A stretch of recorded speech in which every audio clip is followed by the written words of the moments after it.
إذاعة القرآن الكريم من المملكة العربية السعودية. قارئ وتلاوة. قارئ وتلاوة. أخي محمد، أسمعنا مما تحفظ من كتاب الله ولك الحرية في الاختيار. سأقرأ بإذن الله من سورة الروم. قارئ وتلاوة. ومن آياته أن خلقكم من تراب ثم إذا أنتم بشر تنتشرون. قارئ وتلاوة. قارئ وتلاوة. نتنقل بكم في حواضر العالم الإسلامي لنبرز بعض المميزين من جيل الشباب في تلاوة القرآن الكريم، نحاورهم حول علاقتهم بهذا الكتاب العظيم، نقدم نماذج من تلاواتهم ليكونوا قدوة لأقرانهم. قارئ وتلاوة. قال النبي صلى الله عليه وسلم: خيركم من تعلم القرآن وعلمه، رواه البخاري. قارئ وتلاوة. أخي عبد الله حفظك الله، أسرتك الكريمة هل لها ارتباط بالقرآن فكانت سببا في سلوكك هذا الطريق؟ حينما بدأت بالقرآن الكريم للأسف في أسرتي ما كان أحد يصلي ويصوم ويعطي الزكاة، كنا مسلمين فقط، مسلمين بالاسم. قارئ وتلاوة. قارئ وتلاوة. أوضاع الشباب في داغستان جيدة ولله الحمد، ويحرصون على حفظ القرآن الكريم. من تذكر من مشايخك في حفظ القرآن الكريم؟ الشيخ الأول هو والدي، ثم أنا قرأت على الشيخ عبد الكريم الجزائري، وأخذ القراءات في مصر وقرأت عليه بعض القراءات. قارئ وتلاوة. قارئ وتلاوة. قارئ وتلاوة تشرف عليه وزارة الشؤون الإسلامية، الأمانة العامة لمسابقة القرآن الكريم الدولية والمحلية. قارئ وتلاوة. يصحبكم في هذا البرنامج عبد الله بن شويش الشويش ومحمد بن سعيد الشمري. بسم الله الرحمن الرحيم، وصلاة وسلاما على أشرف نبي ورسول محمد بن عبد الله صلى الله عليه وعلى آله وصحبه أجمعين. مستمعي الكرام، أهلا وسهلا بكم في لقاء جديد من برنامج قارئ وتلاوة. عمار بن سالم علي الهاشمي من سلطنة عمان هو ضيفنا في هذه الحلقة. حياك الله أخي عمار. حياكم الله وبارك فيكم وسدد خطاكم. كم عمرك؟ عمري يبلغ 15 عاما. كم تحفظ من كتاب الله؟ أحفظ القرآن كاملا ولله الحمد. أخي عمار حفظك الله، أعطنا نبذة مختصرة عن بلدك من حيث الموقع، التاريخ، الاقتصاد، السياحة. نبدأ بالموقع. تقع عمان في الجنوب الشرقي من شبه الجزيرة العربية، تجاورها دولة اليمن، الجمهورية اليمنية، المملكة العربية السعودية، والإمارات العربية المتحدة، ويحدها من الشمال الخليج العربي، وتشرف عمان على مضيق هرمز مما أعطاها أهمية. وبالنسبة للتاريخ، تاريخ عمان؟ مرت عمان على مدى الأزمان بحضارات عدة، أذكر منها حضارة مجان، وآثارها باقية إلى الآن. وبالنسبة للاقتصاد والسياحة؟ الاقتصاد عموما في السلطنة يعتمد على الزراعة والصناعة وغيرها. السياحة ويعتمد بشكل أساس على النفط والغاز. والسياحة؟ اهتمت الدولة بالسياحة خصوصا في السنوات الأخيرة، ويتضح ذلك في المصايف في الجنوب مثل صلالة وما جاورها من البلدان. عمار الهاشمي ضيفنا في هذه الحلقة. من هو عمار؟ أعطنا نبذة عن شخصك الكريم. اسمي عمار بن سالم بن علي بن محمد الهاشمي، أسكن في قرية فلق المشايخ من أعمال ولاية كعلان بني بو حسن في محافظة جنوب الشرقية من سلطنة عمان. ولدت ونشأت في أسرة متدينة حيث اهتم بي الوالدين، فكانت بدايتهم بالتشجيع على حفظ القرآن، كانت بداية طيبة. بدأوا معي بالتدرب في قصار السور ثم تدرجت حيث ألحقني والدي عند إمام المسجد، وصلت معه الحفظ حتى أنهيت الجزء 3 ونصف من الجزء 4. من كان سبب في إكمالك حفظ القرآن الكريم؟ كان الأكثر من الوالدين. هو إمام المسجد الذي كان بعد الوالدين في بدايتي، وهو الشيخ عبد المحسن، وهو من الإخوة المصريين الذين وفدوا إلى بلادنا. ثم واصلت مع أستاذ عماني اسمه الأستاذ محمد بن حمد بن ناصر المدهوشي، واصلت معه المسيار حيث حفظت معه تقريبا أكثر من 6 أجزاء أو أكثر.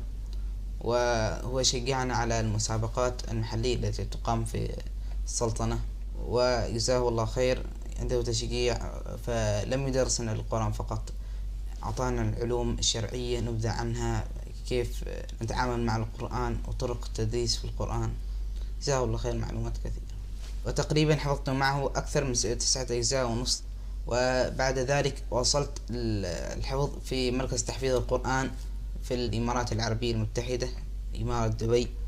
وصلت معهم الحفظ تقريبا 1.5 سنة تقريبا درست هناك، وأتممت الحفظ مركز محمد بن حمدان لتحفيظ القرآن.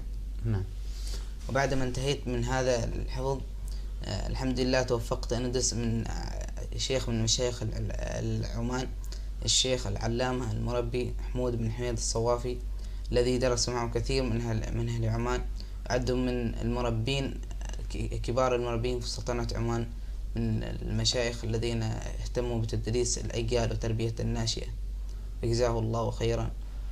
وحاليا في أي مرحلة تدرس؟ أدرس المرحلة الثانوية، الأول ثانوي. طيب عمار، بارك الله فيك، كيف هي علاقة القرآن الكريم بالدراسة النظامية؟ هل استطعت أن توفق بين القرآن الكريم والدراسة النظامية، وخصوصا بعد أن أكملت حفظ القرآن الكريم في المراجعة والمتابعة؟ ألا يوجد حرج أو تعارض؟ لا يوجد حرج أو تعارض في المدارس الحكومية، بس على الشخص أن يهتم بنفسه وأن يحدد جدول يومي يستمر عليه لا ينقطع. يقول الله سبحانه وتعالى: ولقد يسرنا القرآن للذكر فهل من مدكر. يبين الله سبحانه وتعالى في هذه الآية أن الله يسر البشر حفظ القرآن، فعلى الإنسان بعد ما ينتهي من حفظ القرآن ويتقنه في قلبه ويعمل به في حياته أن يستمر في العلوم الشرعية لكي يفهم ما في القرآن من نحو وصرف وبلاغة وتفسير القرآن وغيرها من العلوم التي تختص بالقرآن. ولسنا مطالبين بحفظ القرآن الكريم فقط، وإنما مطالبين بحفظه ونطبقه عمليا في واقع حياتنا. قارئ وتلاوة. قارئ وتلاوة. عمار، بارك الله فيك، اختر لنا ما تشاء من كتاب الله. أعوذ بالله من الشيطان الرجيم. ادع إلى سبيل ربك بالحكمة والموعظة الحسنة وجادلهم بالتي هي أحسن، إن ربك هو أعلم بمن ضل عن سبيله وهو أعلم بالمهتدين. وإن عاقبتم فعاقبوا بمثل ما عوقبتم به ولئن صبرتم لهو خير للصابرين. واصبر وما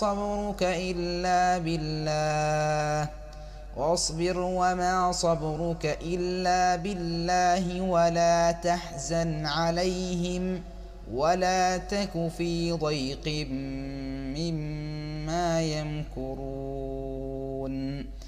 إن الله مع الذين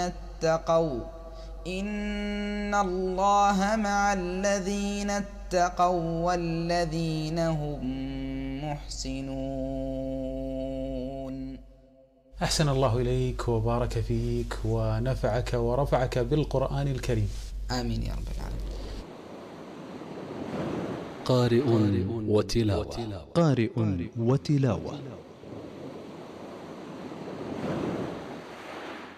عمار بارك الله فيك وحفظك، اختم هذا اللقاء بكلمة توجيهية للشباب.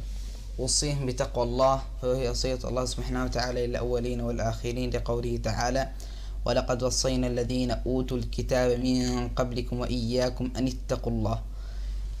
فالمسلم أن يتقي الله في السر والعلانية. وصي الشباب أن يتمسكوا بالكتاب والسنة وأن لا يرفهم التيار، لقول الشاعر محمد إقبال: ليس خلق المؤمن أن يندفع مع التيار وسائر الركب حيث اتجه وسار، إلى آخر الأبيات.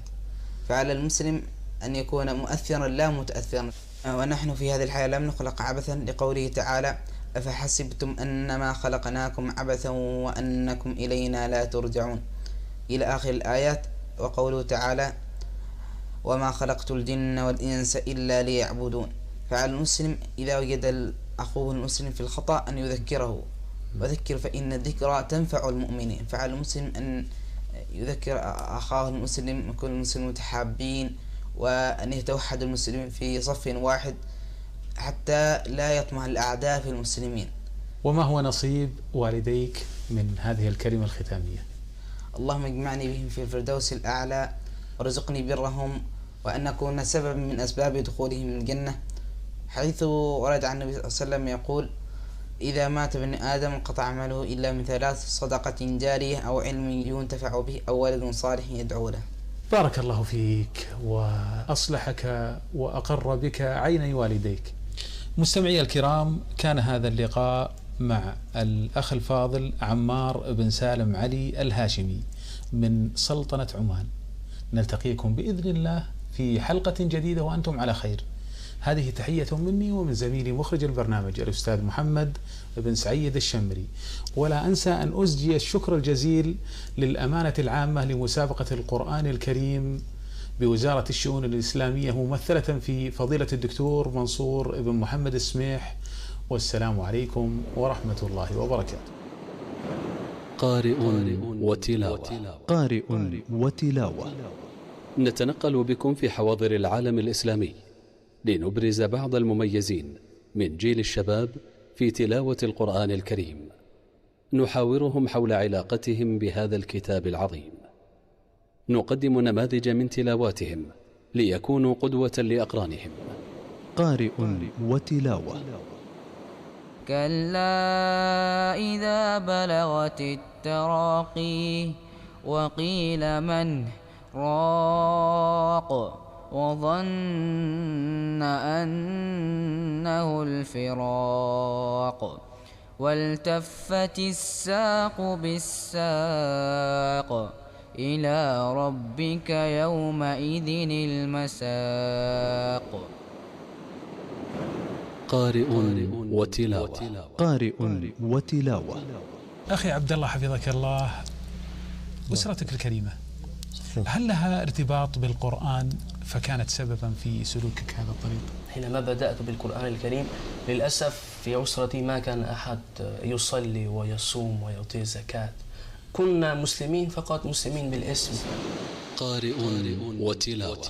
قارئ وتلاوة.